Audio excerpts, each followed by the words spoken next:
My name is Fabrice Pandolin. The recording just started. And I'm very happy to have Mike Schutz with me. And with Mike, we've been putting together this Canadian percussion network since the beginning of the academic year to try to connect us percussion folks across the country. And actually, it was really nice to be able to meet virtually lots of colleagues that I had never the pleasure to meet before. And every month we have a session, so short videos that we post ahead of time, and then the Q&A session, which is right now tonight. And tonight we have not only Mike with us, but we have also Russell Hartenberger and Ray Dillard, and that's a fantastic team tonight to speak about this incredible piece, which is Drumming by Steve Reich. And of course, we have Russ, who is a living memory of the piece and of the history of the piece from the very beginning and through. I won't say how many times he performed it. There will be a special question for you tonight. And so Russ and Mike and Ray teamed together to do some research on drumming because, of course, in this piece, as you know, there's a famous phasing happening, and this is something that when you play it, it's always a kind of an incredible experience to try to go apart from someone else when we've been training our whole life to be playing together exactly. And it's a very interesting and very fascinating experience. But before we start speaking about drumming, actually, I will ask Mike this question that you might have very often. Why did you become a percussionist who is not only a percussionist but also a researcher specializing in cognition, music cognition? That's not exactly very common, and it puts you in this incredible position to be able to really go down to the very detail on this kind of study on rhythm perception and rhythm production, which is actually very interesting. And in the case of drumming, the producer of the rhythm is also a victim or of the perception that is like messing up with their sense of time. So how did you end up running a lab? Good question. So I'm happy to answer that. It's going to make one public service announcement. If you have any questions for myself or the other presenters, just drop them in the chat and Fabrice will read them off. We find that works better because he can group them up. And since he's bilingual, you can ask in either of our official languages, much better than when I'm doing the discussion there. So that's a great question because growing up, I wasn't planning on being a psychologist percussionist. My plan was actually to be a fireman, but I decided to change course when I fell in love with playing. And then one day when I was doing my master's at Northwestern, I was taking a lesson with Mike Burrett, and we got into this interesting discussion about whether or not it's possible to use gestures to control the length of notes that you're hearing in a performance. I was playing a piece and he told me I was doing it wrong because I used two separate motions to play when you should show the listener the connection. And I'd always been interested in science and in music. And that was sort of the moment when I realized there's so much that's so important to us as performing percussionists to learn about perception. And that's when I started getting more involved with taking some classes and doing some research. And then one thing sort of led to another. And eventually I found myself at McMaster. Thanks. Maybe before we go into speaking about drumming, maybe it would be interesting to know if everyone who is around here tonight, their experience of playing Steve Reich music or maybe drumming. So maybe if we want to use this little in the chat feature, Ben, who is our master at tech behind the scene, put this little link, and if you go in the link you will have a poll where you can vote on some questions. So I invite all of you to go there, and maybe Ben, you can show the result on the screen, and the poll will start very soon. And so you can start voting.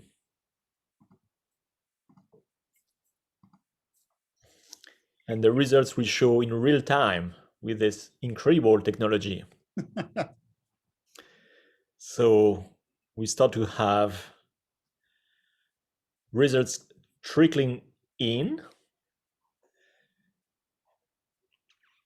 So far, everyone knows who Steve Reich is. That's a good sign.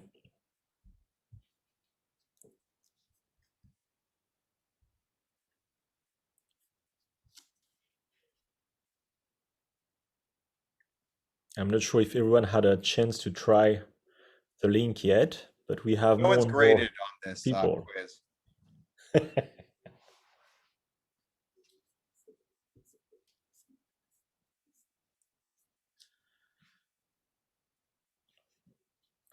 All right.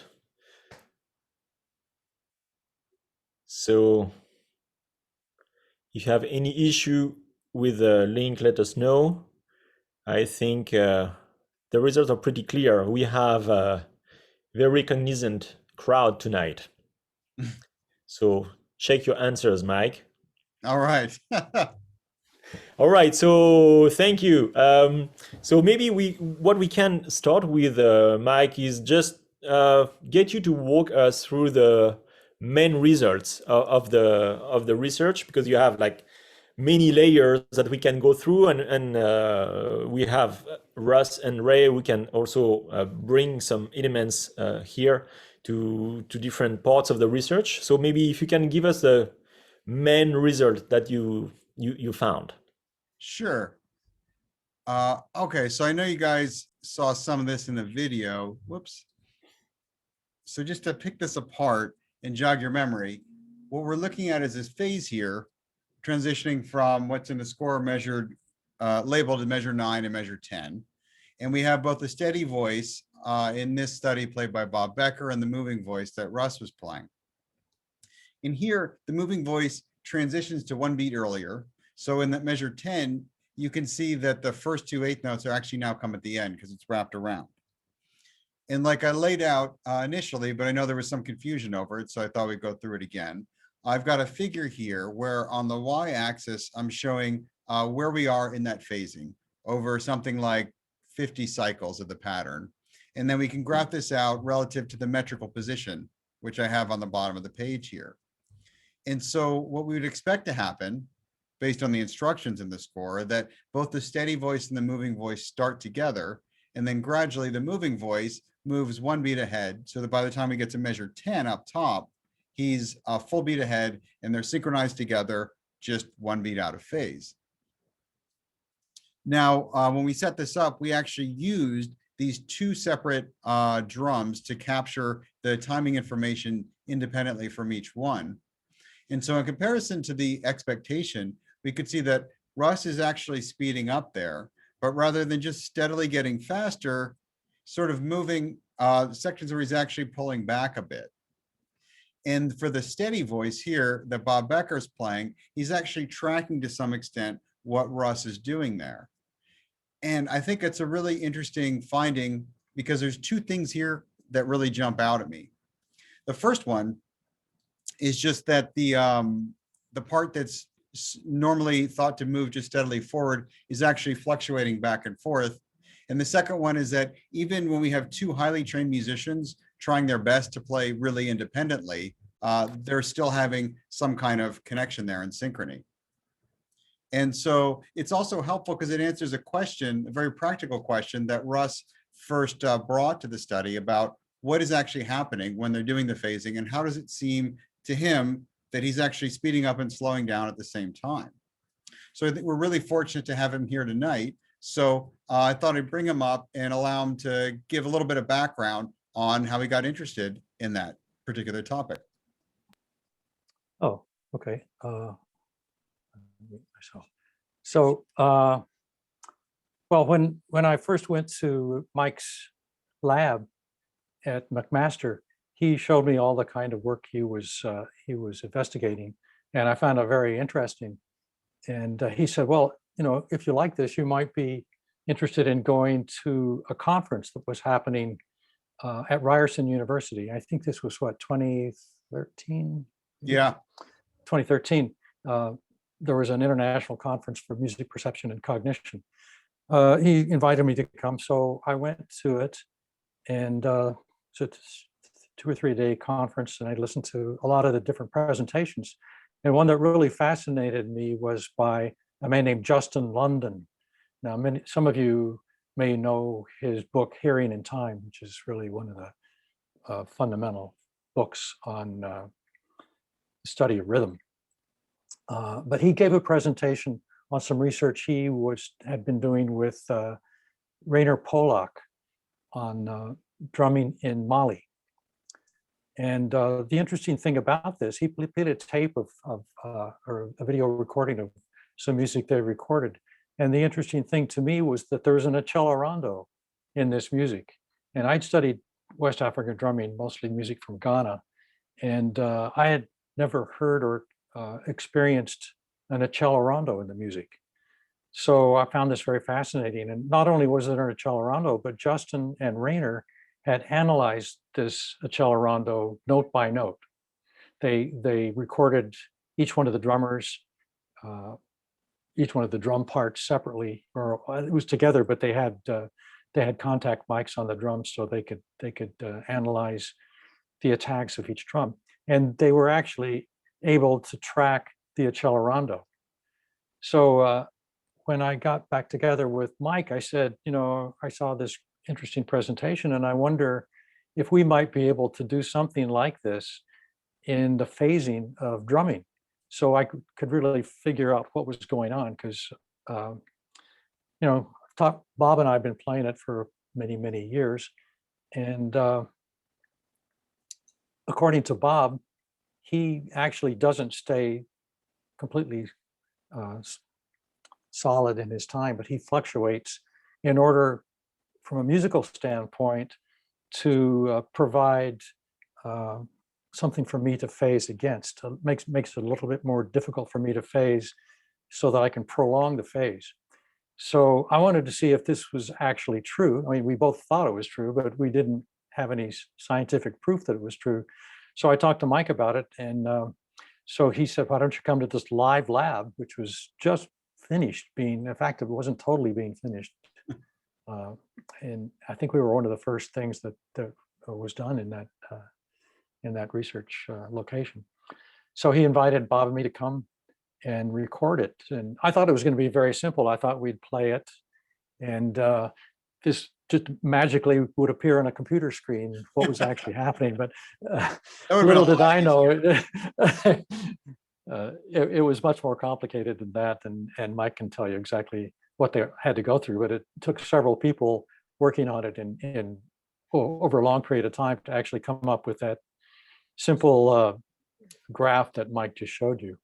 So that's how the whole thing got started, and we're still finding out new information about this, just the more we delve into it.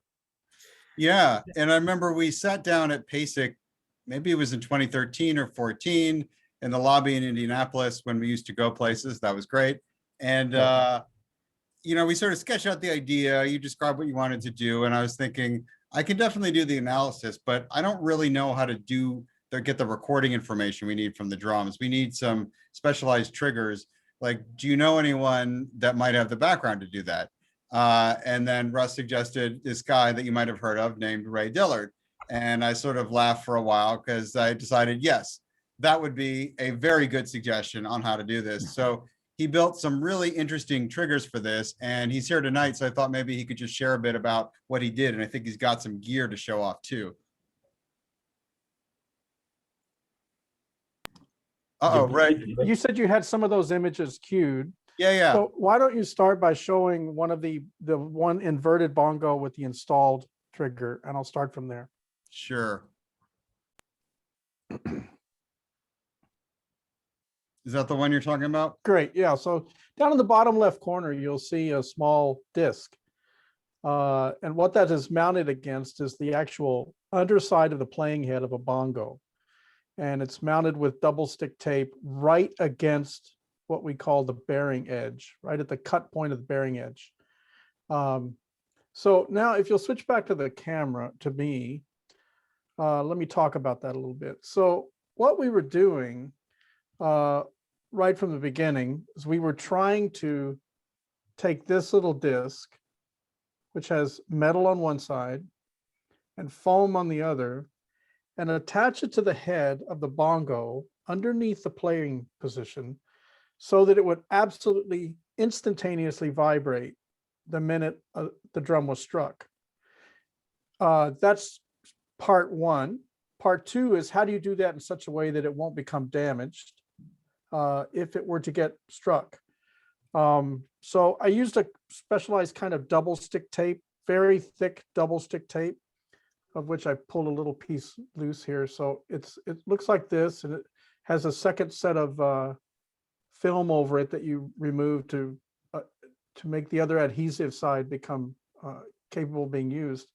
And that's what we attached the metal disc directly to the head. The foam was just left on to be a bit of absorption, and I'll explain why in a minute. So that's and believe it or not, that's the easy part. The difficult part then is having a preamplifier that's capable of recording ultra precise transients. So as it turned out, and I can't remember exact the timeline, Michael, you might have to remind me, but there was a question about what preamps you had, and I think you were in the ordering process. And I don't think you had anything yet. And this was right after we started designing the project. And I suggested a couple of brands, one of which you ended up putting in the live lab, 8 channels of them, because I said, I need 8 of these preamps, because every single bongo of the 2 sets of 4 will have one of these discs installed. And as it turns out, the preamps that they purchased for the lab were extremely accurate, which was incredibly important, because part of the thing with the preamp is it established a visualization, if you will, of the waveform right at the point of striking. But then the other problem with triggers, I don't know if any of you have ever done any drum miking with triggers, drum trigger use, but the problem is sometimes when you strike a drum next to a trigger drum, you get what's called cross triggering or false triggering. And I found that by leaving this piece of foam on, the chances of cross triggering, we could dial it back to the point with the preamp. With the ultra precise and fast preamp, we just dropped the gain of the preamp until the noise floor took care of cross triggering. So even though there was very fast patterns being played on the drum beside any given other drum, we had no cross triggering problems.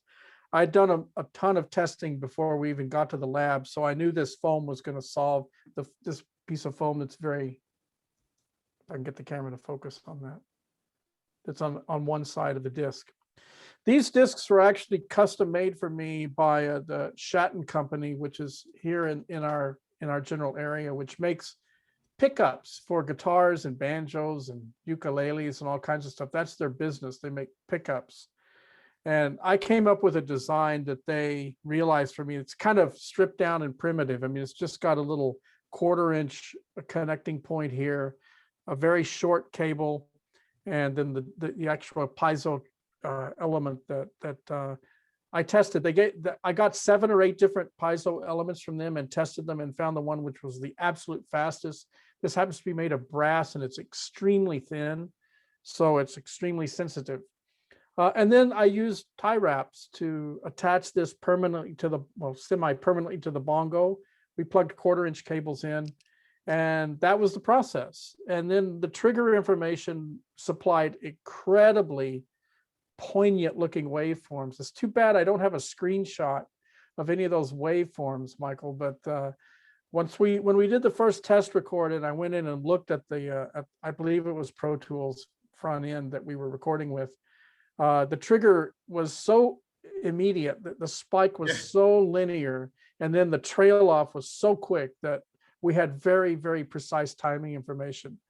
And then we recorded at the very highest sampling rate possible. So we had tens of thousands of a second accuracy for each trigger point. So that's the gist of the technical side.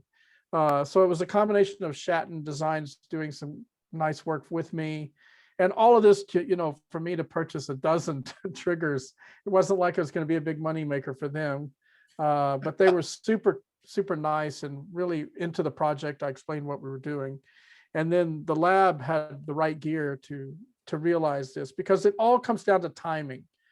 It all comes down to the precision of the timing. And because it was recorded in one digital audio workstation, all of the alignment there was no synchronization issues whatsoever. So all 8 tracks were recorded in the same DAW, very, very high sample rate, with a very ultra precise preamplifiers. So that's the gist of it.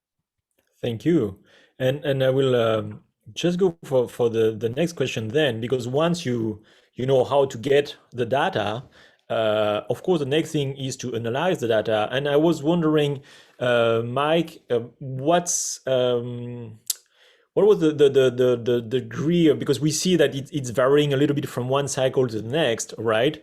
By how much is it changing? And maybe there are kind of two questions here. When people are supposed to be steady, by how much percentage are we varying naturally, even when we're supposed to be steady, versus by how much we're moving, and Russell is a master of making this phasing last forever, and using this little trick of going together. But I mean, for human perception also, I mean, we have the precision of the measurement, but our ear can perceive, at some point when like two sounds are so close, our brain is bringing them together. And so what are the different parts here? The first one is, what is a human perception able to perceive as, two sounds being far apart enough to be considered as two different sounds? Because that has an effect on how we are phasing in and out.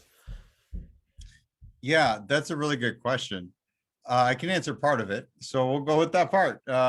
So just to hop back over to this, to answer the amount of change, they're moving by over a beat, like sort of back and forth. So the way I think of it is, if we have an idea of what the target interval is of moving one beat, the amount of sort of extra movement there is just as much, if not more, as the target amount of movement. So there's a lot of back and forth. At the same time, just having played very small excerpts of this for various demonstrations, like I find it's like being in the center of this like tornado where, fortunately I was just doing the steady part. So I was just hanging on for dear life, where I realized I had to ignore every musical instinct I spent a career developing and not listen to Russ, try and not pay attention to what's happening around me, and just play that part over and over. And then he would sort of find me at the end there.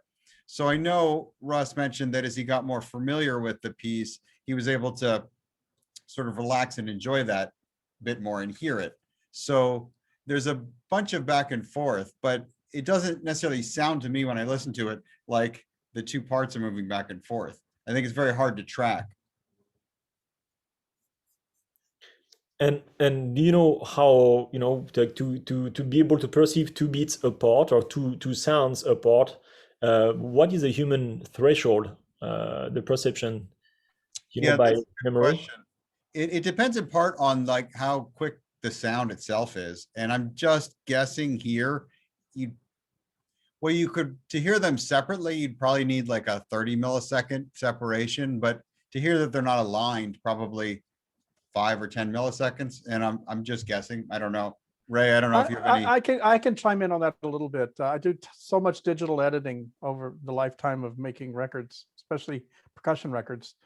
The average listener can occasionally hear 7 to 10 milliseconds, more often 10 to 15 milliseconds, and 15 to 20 milliseconds definitely begins to be perceived as a flam, or something similar to a flam, a very tight flam, a very closed flam. Now, here's the funny thing that from all of my years of experience, and I'm gonna pick on someone who's not here to defend herself, but it's a worthy pick. So I've done so much editing with a variety of percussionists over the years. With Russell, I've done a ton of editing with Russell. He and I have a lot of experience editing together and working on this. But without a doubt, I now know that different people hear different amounts of timing between notes before they perceive flams. because I go after a lot of edits that people think are perfect that I know aren't. But it can go even deeper. I can tell you that Nancy Zelsman can hear between 3 and 5 milliseconds. And I've seen it, I've proved it over a 25-year period with multiple editing sessions with her, with technology, not with my, with literally measuring what she's hearing. She will tell me that is flamming, and I absolutely don't hear it, and it's 3 to 5 milliseconds apart. Or she'll say that's dead on, and I'll look at the waveforms, and it's indeed dead on. So I don't know, and we've had a lot of laughs and many drinks talking about this, but there are different parameters of hearing in that. Different people hear different precision of timing elements like that. And some 30, 40 milliseconds and they still don't hear it. So I don't know if that's fatigue in the ear system or if it's a bit of a hearing loss, or I haven't taken the research any further than knowing that various people hear various timing differences. But I would say safely 10 to 15 milliseconds, you're going to start perceiving something's amiss. And over 15 milliseconds, you're definitely going to hear something is a bit like a flam. Thank you. Thank you. And now maybe ask this question to Russell about your first experience of phasing, because you were at the very beginning of this process of drumming. And as we were saying, and that's the experience that most of us have when we are trying to phase, the beginning of the phase is not that bad, but being able to hold on before we click on to the next, when we phase again, feels always that kind of a pulling effect, and it's very hard to resist. And I was wondering if in your experience you still experience this kind of thing, or what is your experience with that? Yeah, I do experience that. I've figured out that most of the time I can hear various positions within the phase that help me. So it really feels like mini phases within one big phase. So the easiest place to hear is halfway through the phase when the sticks are theoretically not hitting at the same time. So that's a very solid point of arrival that you can sort of hang your hat on. And as you do it more, or as I do it more, I can hear the 1/4 position and the 3/4 position. So as you say, the very easiest part of the phase is pulling away from unison. And then if I sense that I'm about the 1/4 position, I can actually rest there a little bit. So I don't feel like I'm continually accelerating. I feel like it's like 1 foot on the gas pedal and 1 foot on the brake. It's a little bit of both, like you're pushing and pulling. So I can feel that at the 1/4 point, and then the halfway point is very solid. And for me, pulling away from the halfway point is very similar to pulling away from unison. The halfway point is such a feeling of solidity that I can prolong that period and then reach the 3/4 point. But then, as you say, the last portion is the most difficult. So once, for me, when I perceive what the next interlocking combination is going to sound like, I just want to go there. My instinct is to get there as soon as possible. So for the last quarter of the phase, I really feel like I'm almost slowing down. I feel like I'm resisting as much as possible going into that phase. So then the question is, how do you make this musical? And for me, each phase tends to have kind of a life of its own or a personality of its own, depending on the acoustics and who I'm playing with. I'm usually playing with Bob, but if I'm playing with somebody else, it's different too. But even with Bob, and I've done it many times together, each one feels slightly different, which makes it interesting, of course, but it also makes it challenging because you can't rely totally on your experience on what happened before. It's going to be a little bit different. And then, of course, each phase within drumming is a little bit different too.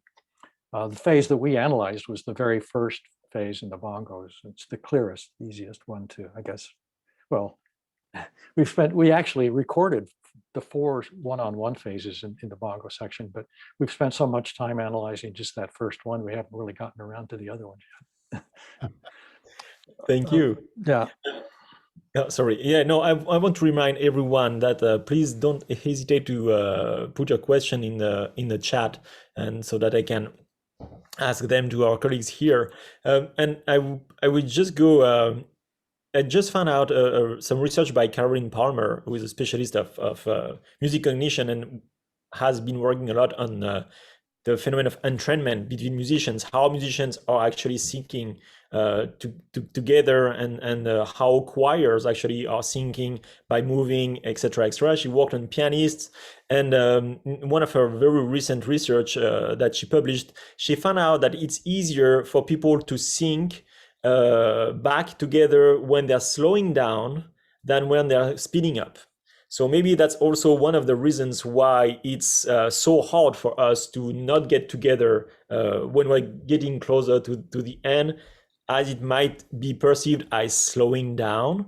And that's another question I had for you. One of the things you mentioned to Mike when you were starting the research, like, I'm speeding up, but I have the impression that I'm slowing down sometimes. And then when we look at the results that Mike was showing, we have this wave, kind of accelerating, and then there's a deceleration within the acceleration, and it's waving back and forth. Were you surprised to see how you were moving, and were you surprised to see how much of this, like, back and forth there was? Well, yes and no. I mean, when you see it visually, it looks radical. But you have to understand that my relationship to the other part is not nearly as extreme as it looks on the page. Or, I feel like I'm maybe moving back and forth, but it's not always in relation to a steady pulse. It's in relation to the other player. So the relationship, as you can see, fluctuates on the graph, and that's the way. So it doesn't always feel that way. One of the interesting things that Mike has had a difficult time explaining to me is am I really speeding up? Because I started this in an accelerando, a typical musical accelerando. People speed up and they end up at a different tempo. They ended up at a faster tempo. But in phasing, I speed up when I'm phasing, and I end up at the same tempo. So how is that possible? So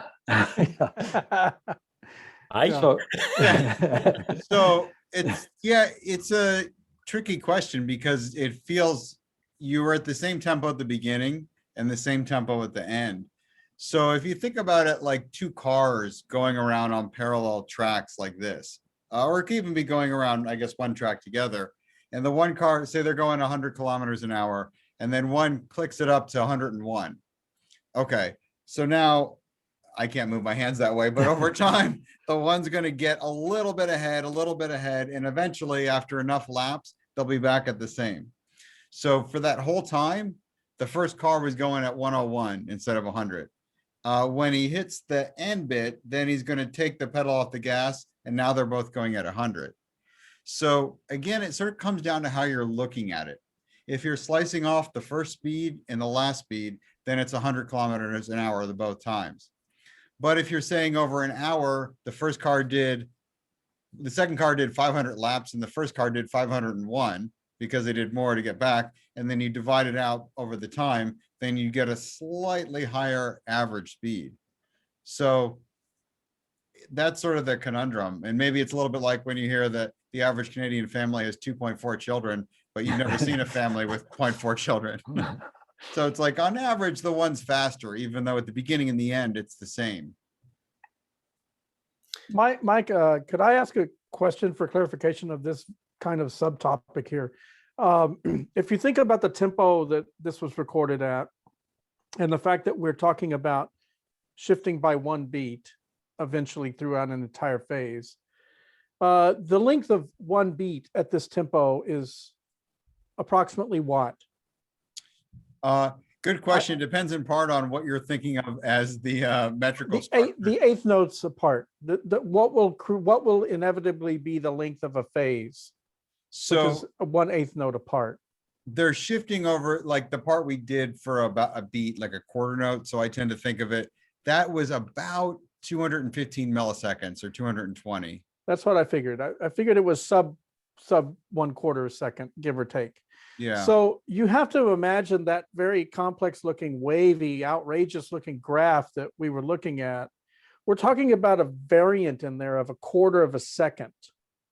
And that wave is very subtly moving within a quarter of a second of time. And, you know, I remember saying to Russell early on, I believe this is going to be like a snake. I feel like this is a snake.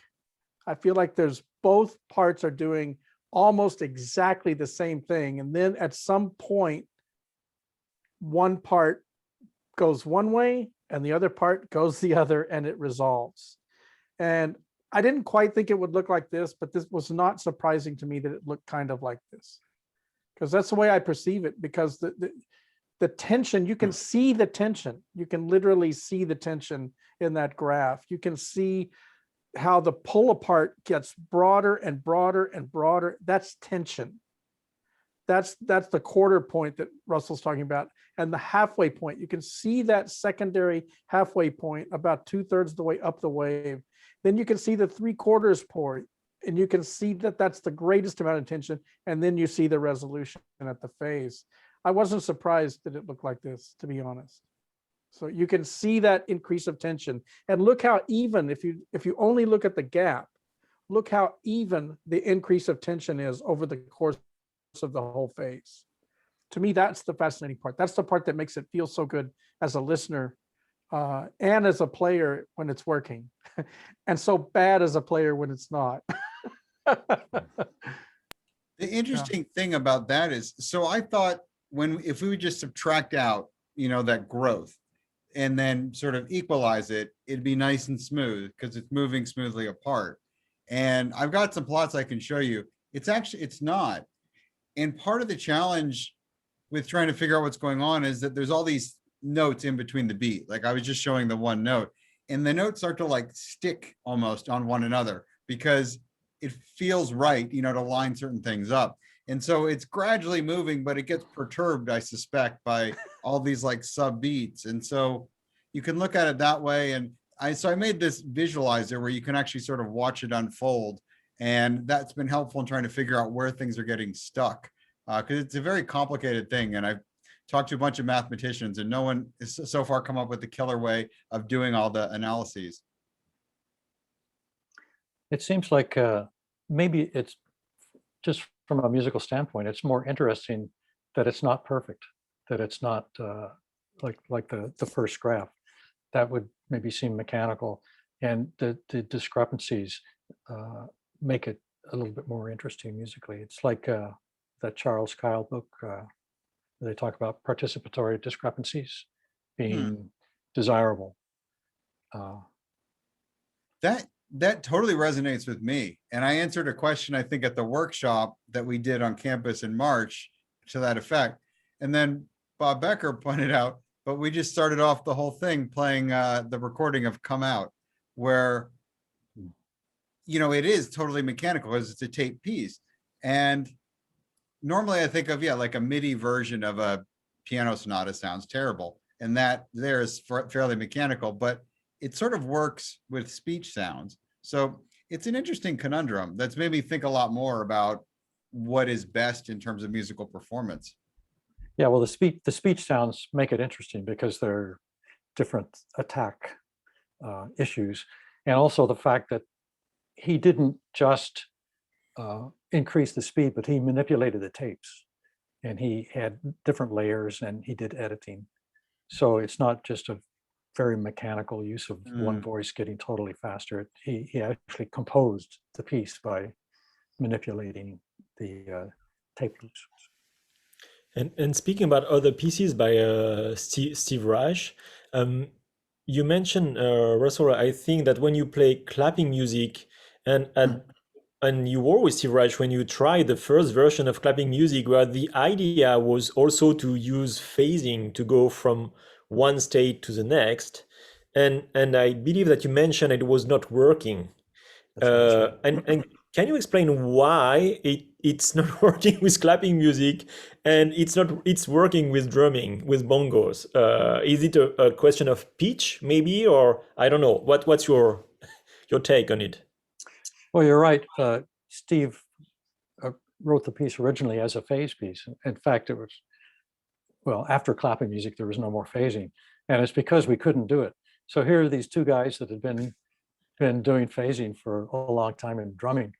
And Steve and I tried it, and we just both fell on the floor laughing because we couldn't do it. And, you know, what was going on here? So there's a couple of things here. One is that the pattern itself is different. There's some rests in da da da da da da da da, where drumming is a little bit more of a steady pattern. But I think the main reason it didn't work is because in clapping music, when I play measure 2, once I've moved to the next position, I think of the moving pattern as a separate, discrete pattern. I don't think of it as da da da da da da da da. I think of it as da da da da da da da da da da. So really, in the 12 measures, I hear 12 separate patterns. So in drumming, my sense of one always stays the same. If I'm saying daga da da daga da da daga, and I phase to the next position, I'm still thinking daga da da daga da da. But in clapping music, I think my mind changes the pattern to a new pattern, and that's very hard to phase your mind. So there's an African scholar named David Locke talking about that same thing that happens in African music. He calls it a gestalt flip. So it's hard to make that flip gradually from one pattern to a second pattern. Your mind, you're really changing your mind. It's really a mind flip more than anything else. And so I think that's really the reason that it wasn't working. It's interesting because I'm wondering if it's because when you learn drumming, you didn't have any notation, and so Right. all of your references were oral. But for clapping, you were reading off. Were you reading off a music We were, paper? yeah. No, he brought in the actual piece of And it's interesting because I manuscript. have the impression I have the exact invert experience that when I play drumming and I play the phasing one, in order to do it correctly, I had to figure out each next point, and I have to do this like gestalt flip at some point and project myself while I'm playing. I'm kind of detaching myself to what I'm doing, and I project myself into the landing point. And then once that is set, I can stay forever and I can land nicely, and I'm well and it's going. Whereas for clapping music, I tend to not think into the next pattern. So it's interesting because the first time I played clapping music, I didn't have any notation. I just did it by someone saying, "Oh, it's just da da da da da da da da go and let's go." So I'm wondering, and maybe Mike, you can comment on that, the influence of the fact that we are using a reference as something notated that is kind of informing our sense of matrix. Huh. It's funny, when I did clapping music, I just thought about them as the the composite rhythm in each section. And then like I'm playing one part of the composite rhythm. So I guess closer to what Russ is talking about. I don't know, that's really fascinating. The way you think about it, I guess different things clearly work there. If we have students here, guys, you have a PhD there. Yeah. Yeah, well, that's the there's a question actually which is related to what Russell was mentioning about the fact it was human, the fact it was moving a little bit. It's about like, did you try, when you're doing the study to have like a sequencer playing the phasing, or do it with something which is not human to simulate this phasing? like kind of phenomenon? Good question. So, sort of, one of the challenges is just figuring out how we can visualize and understand this. So we put together this tool where basically it does that. It synthesizes a sort of perfect performance. And so we call this the theoretical performance, and it goes like this. All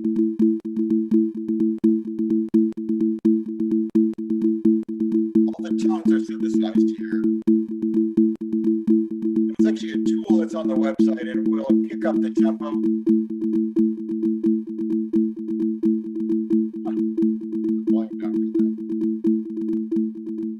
So you can see as it's going, in principle, the whole pattern here should unfold.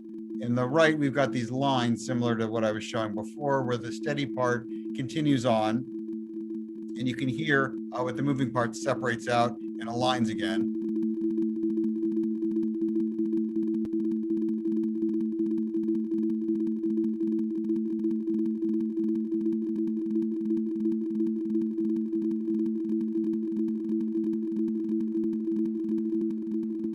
And we've got this radar style plot over on the left with dots where you can see they darken when they line up. And in theory, if the whole rhythm were synthesized together, that's how it would go. We also did a version where we synthesized up what we actually found.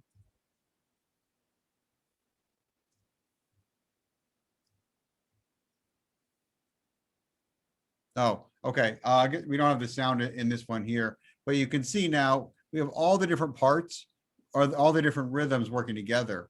And when Ray was talking earlier about the steady separation, and I was saying it didn't actually unfold as evenly as I was expecting, it's because you can see there's moments where notes get stuck together, sort of, that I wouldn't necessarily expect. And I think it's almost like magnetic attraction. You sort of stay with that partial beat stuck on another one, and then things gradually sort of pull apart and remorph back together.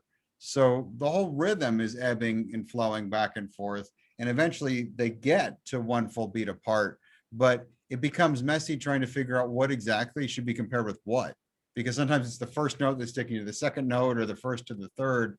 And then at the end, we have this, this big pullback, but eventually they line up exactly where they're trying to get.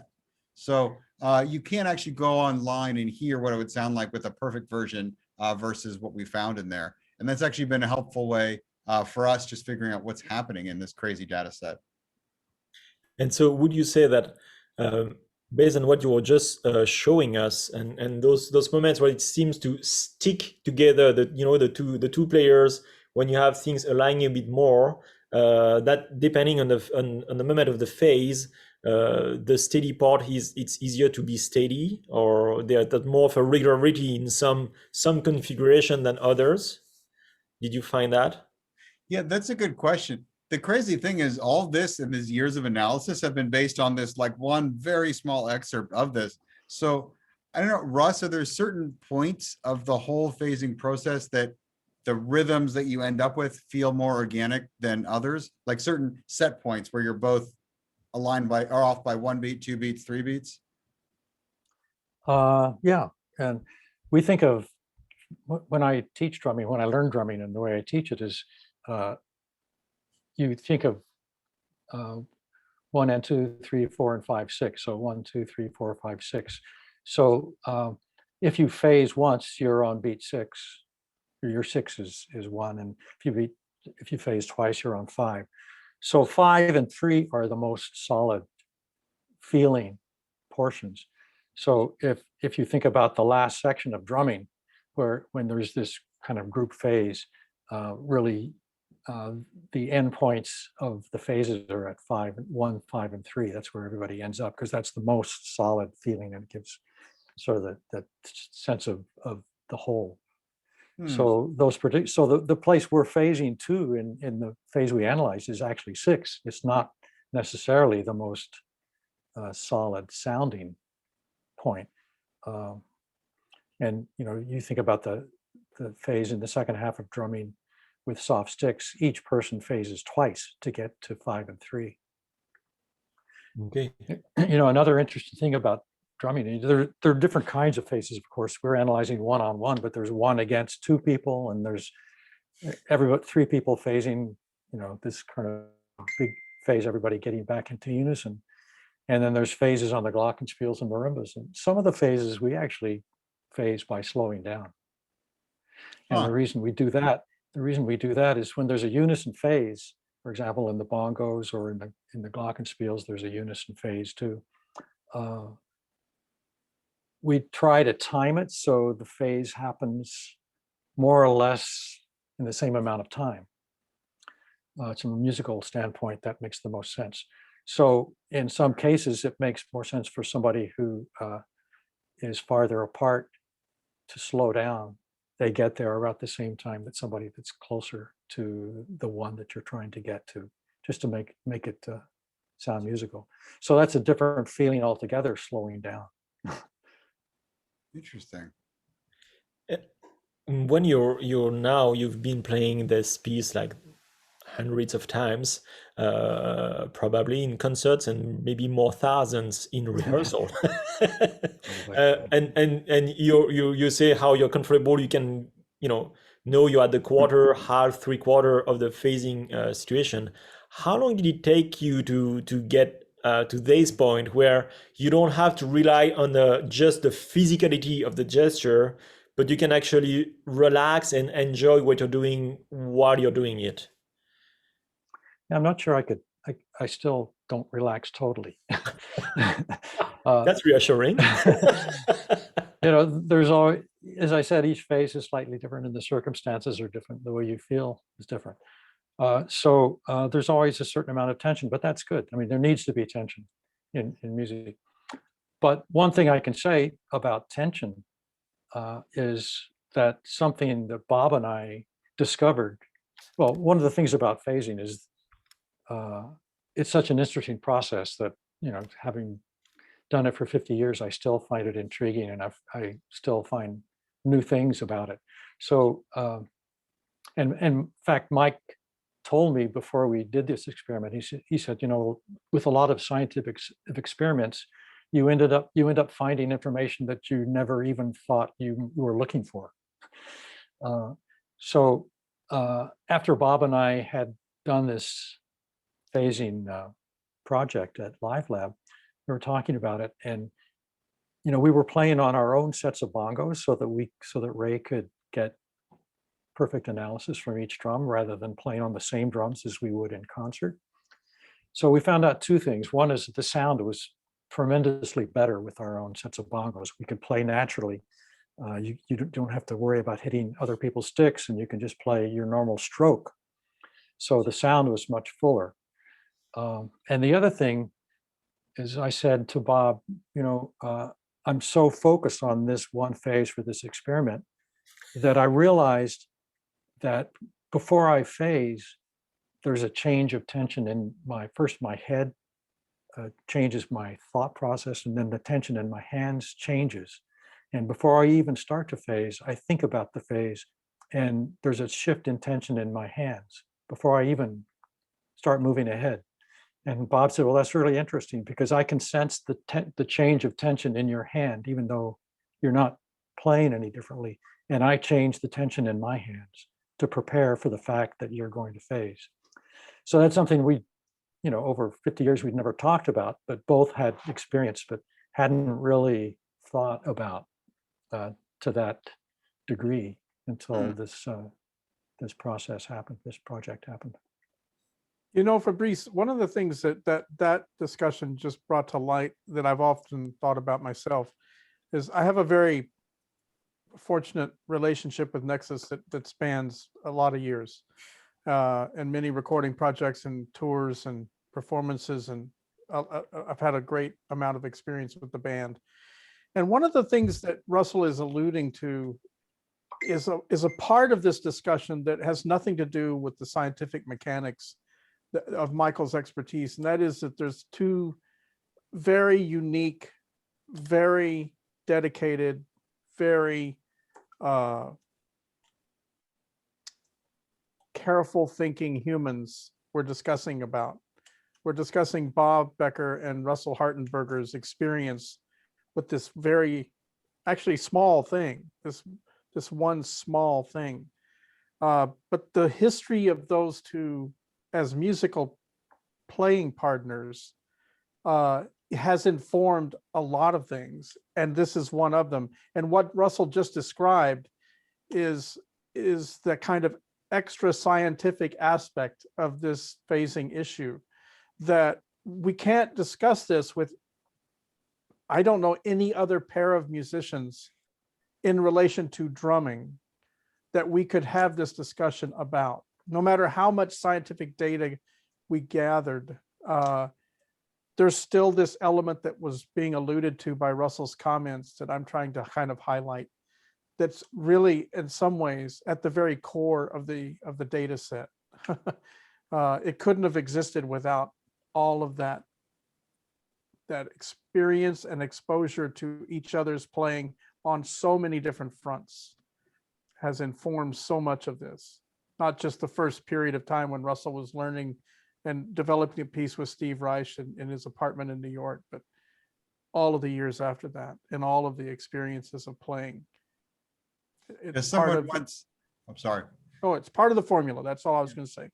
Yeah, someone once asked me, I had a scientist ask me at a conference that if we had other people that were trained up for more time, would they be able to do this better and more smoothly? And yeah, exactly. So I laughed for like a few minutes, and then I realized they were actually asking a question because, you know, they weren't coming from the musical world. So I explained, even if we waived ethical considerations and you chained a couple of humans to a cage and had them practice drumming and phase for 5 hours a day, it would take a long time before we got to even the equivalent amount. So I think it really speaks to the artistic aspect of what we're doing here and what we can and can't do when it comes to this intentional desynchronization. So that's a really important point, Ray. Well, thank you. I mean, we could speak about that for a long time. I have like many questions about like, you know, how to go to the next step, because with Mike, we are nerds of science of percussion. So we could go even further. Thank you very much. Before we finish, we'd like to invite Daryl Becker to present the next session that will happen in May. And Daryl and Olivier Tremblay-Noël will do a presentation on something totally different, but still related to percussion. Daryl? Sure. So mine is pretty light and more along the lines of what happens if you have too much time to think and there are power tools nearby. So I'll be doing a little video on some of the crazy experiments with sticks and mallets that I've been doing, as well as showing you how to make the best triangle holder there is. Oh. You cannot buy this, you can only make this. You can either make it out of strips of aluminum or a coat hanger. Here we go. I'll just hang one up so you can see how that works. So I'll explain in the video kind of exactly how I went about making that and all the benefits there are to having one that you've made yourself. I don't see Olivier here, but I know his part of that has to do not so much with solving problems like I'm kind of focused on, but his is on building new instruments, instruments that we hadn't seen before. And he's got some really, really interesting projects that he's worked on, creating new sounds, creating new instruments to make new sounds with. So hopefully it'll be an interesting discussion that way too. Thank you. And I believe that this session is, Mike, if I'm right, on May 5th at the same time, 7 p.m. Wednesday. So we will be posting very soon the videos. And thank you, Daryl. We are looking forward to this one.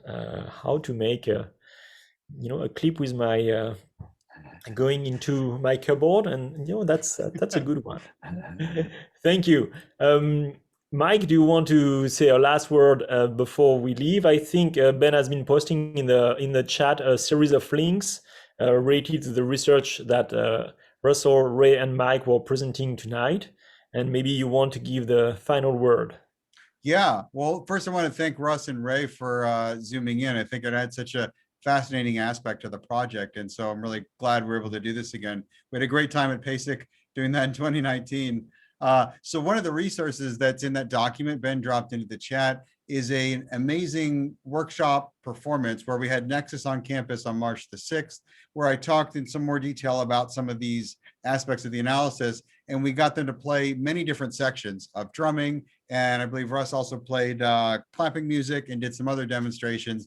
And then we had a concert that evening as well. So I encourage you to check that out for sort of the full story. And there's some of the videos about the studies that led to this that Russ mentioned earlier, which are really interesting.